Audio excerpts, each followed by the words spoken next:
हमने दिवालिया होने से बचा लिया मुल्क को, सब झूठ और फरेब साबित हो गया।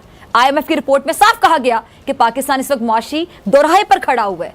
आप देखें, भारत ने अपनी जो उनकी तारीख है, उस तारीख का सबसे बड़ा जो आप समझें कि 860 फीट तवील और 47,400 टन उसका वजन है, और वो भारत में ही तैयार होने वाला सबसे बड़ा INS जो विक्रांत है, वो उन्होंने समंदर में उतारा है। आज 1616 है, 30 जंगी जहाज हैं, एयरक्राफ्ट कैरियर, और ये जो है ये उन्होंने समुद्रों में इसको उतार दिए। ये बल्कि बाशऊर लोग हैं, ये पढ़े लिखे लोग हैं, ये समझ बूझ रखते हैं, ये जानते हैं। वो कौमें खुशनसीब होती हैं जिन्हें ऐसे अफराद मुयस्सर होते हैं, और अगर ऐसे अफराद हुक्मरान बना दिए जाएं तो कौमों की तकदीरें बदल जाती हैं।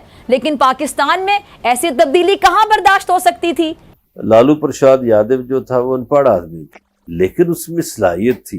इंडियन रेलवे को उसने जाकिर खान के बाद उठा दिया। दुनिया हमारी मदद करे, भले पहले हो रहा हो, अरे ओए छोड़ेंगे नहीं, गैरतमंद, ये वो, गुलामी ना मंजूर, चाहे कुछ भी हो, फिर बाद में कशकोल का या भीख का कटोरा लेके सारी दुनिया के पास जाना पड़ेगा, उनसे पैसे मांगने पड़ेंगे, मरात लेनी पड़ेगी। और ये जो बहरे हिंद, इंडो पैसिफिक या एशिया पैसिफिक की स्ट्रेटजी है, ये बड़ी इंपॉर्टेंस इख्तियार कर रही है आने वाले दिनों में। और ये तकरीबन 13 साल के बाद इसको, इस प्रोजेक्ट को बनने में काफ़ी अरसा लगा है। ये जो इंडिया ने उतारा है, और बड़ा उतारा है जहाज़, और इसको चाइना भी देख रहा है, इसको दुनिया भी देख रही है, क्योंकि ये मैंने आपसे कहा ना कि ये अब चैलेंज बना है चाइना के लिए, और यकीनन ये चैलेंज बना है ये इंडो पैसिफिक के अंदर एक बड़ा जो है ना उनकी समुद्र में उन्होंने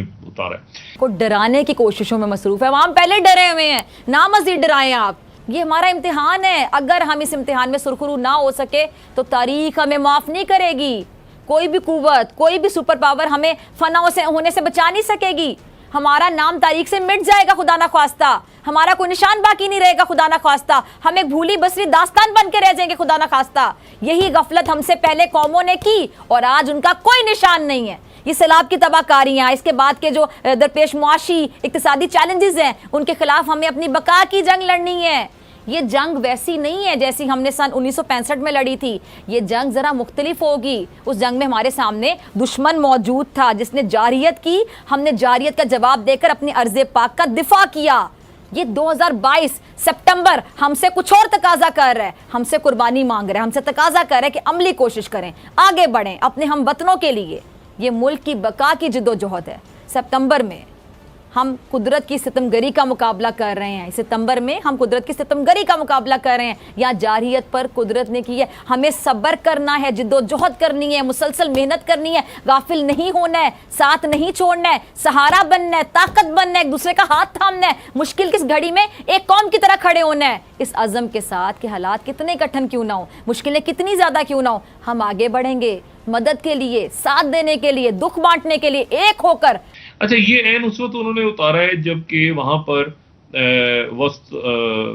जो है वो वॉस्टॉक की एक्सरसाइज चल रही हैं, और चाइना के अंदर और उधर ताइवान, और ये यूक्रेन का मसला ख़राब हो रहा है, यूरोप के अंदर मसाइल बढ़ रहे हैं, और ये यूरोप के अंदर एक क़यादत का भी बहरान है इस वक्त। मतलब वहाँ पर आप देखें ना कि जर्मनी जो है, मतलब जर्मनी दूसरी जंग अजीम के बाद जब से हिटलर ने हथियार डाले और हिटलर मारा गया, तो उसके बाद से जर्मन जो हैं वो तो तरक्की की तरफ चले गए थे, वो डिफेंस वगैरह पे इतना खर्चा नहीं कर रहे थे। लेकिन अब वो डिफेंस पर भी उन्होंने खर्चा करना है, उन्होंने गैस को भी संभालना है, उन्होंने तेल को भी संभालना है। तो यूरोप के अंदर लीडरशिप क्राइसिस है, प्रॉपर लीडरशिप क्राइसिस है कि यहाँ पर यूरोप को कौन लीड करेगा। और यूरोप मतलब है कि ये इस पूरी पिक्चर में देखिए, इस पूरी पिक्चर, ये जो पूरी उलझा हुआ मंजरनामा है, पॉलिटिकल मंजरनामा, इस मंजरनामे में इमरान खान एक बात जो कह रहे हैं उसको आप किसी भी तरह से नजरअंदाज नहीं कर सकते। और वो जो है वो है कि वो कहते हैं कि मेरी जान को खतरा है, उनकी जान को अल्लाह ताला खैरियत से रखे, सब अवाम को भी, हुक्मरानों को भी, सबको। लेकिन इमरान खान साहब को हकीकतन खतरा है। मैंने आपसे कहा ना कि एक तो पहली मुसीबत थी, दुख में थे लोग, जब सारा इंफ्रास्ट्रक्चर बर्बाद हो गया है सैलाब के नतीजे में, तबाहकारियों में, और तो उसके बाद वो कैसे आप टैक्स कलेक्शन करेंगे? अभी आप यानी लोगों पे जाके बिजली के बिल बढ़ाएंगे, फिर उसके बाद आप टैक्स कहां से लेंगे? यानी कौन से टैक्स? मुझे बताएं ना कि इन हालात में जब फसलें डूब गई हैं, लोगों की फैक्ट्रियां गिर गई हैं, तबाह हो गए हैं, और अभी तक वो पता ही नहीं चल रहा, तखमीना ही नहीं लगाया जा रहा, तो उसमें आप कैसे लोगों से एक्सपेक्ट करते हैं कि लोग टैक्स देंगे और फिर वो टैक्स आप वापस करेंगे IMF? तो ये सारा का सारा चूंकि एक माशी प्लान जो सैलाबों से पहले था और जो बड़ा तकलीफदेह था, जो मिफ्ता इस्माइल साहब ने और शहबाज शरीफ साहब ने और बाकी लोगों ने, वो बड़ा तकलीफदेह था, वो अब 1000 गुना ज्यादा तकलीफदेह होने जा रहा है, क्योंकि उसमें सैलाब नहीं थे। ये वेरिएबल नहीं था कि सैलाब ने आना है, ये वेरिएबल नहीं था कि इतनी तबाहकारियां होनी है। तो ये सैलाबों और तबाहकारियों के नतीजे में तो वो पूरा जो माशी प्लान था, जो कि IMF के शराइत के बायस पहले ही बहुत तकलीफदेह था, पहले ही आपने पेट्रोल बढ़ाना था किस्तों किस्तों, अब वो कितना बढ़ेगा, कैसे बढ़ेगा? आपकी पैदावार अगर नहीं होगी तो आप कैसे वापस करेंगे कर्जा? किस तरह से मुल्क में आगे जाना है? तो ये तो फंसा हुआ है सिस्टम, पूरा का पूरा रियासत फंसी हुई है बीच में।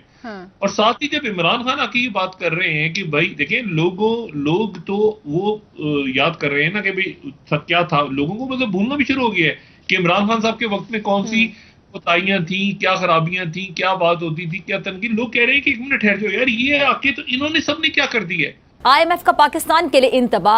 वजीर खजाना श्रीलंका की मिसाल देते नहीं थक रहे। इदारा शुमारियात के होशरुबा एदाद शुमार, क़यामत खेज सैलाब के आफ्टर शॉक्स, दुनिया का सबसे बड़ा नहरी निज़ाम तबाह बर्बाद, रेलवे का निज़ाम दरहम बरहम, मुल्क की बका के लिए सियासी इस्तेहकाम नागुज़ीर, मुल्क में महंगाई की जो शरह बुलंद होने का इम्कान है। जबकि इस रिपोर्ट में जो सबसे ख़तरनाक बात की गई है वो ये है कि मुल्क गिर मुजाहिरों का खदशा।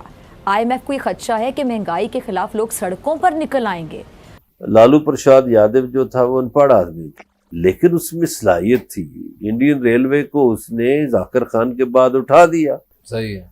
कई बरस गुजर गए तो उसके बाद इंडियन रेलवे जो है वो बहुत आगे चली गई।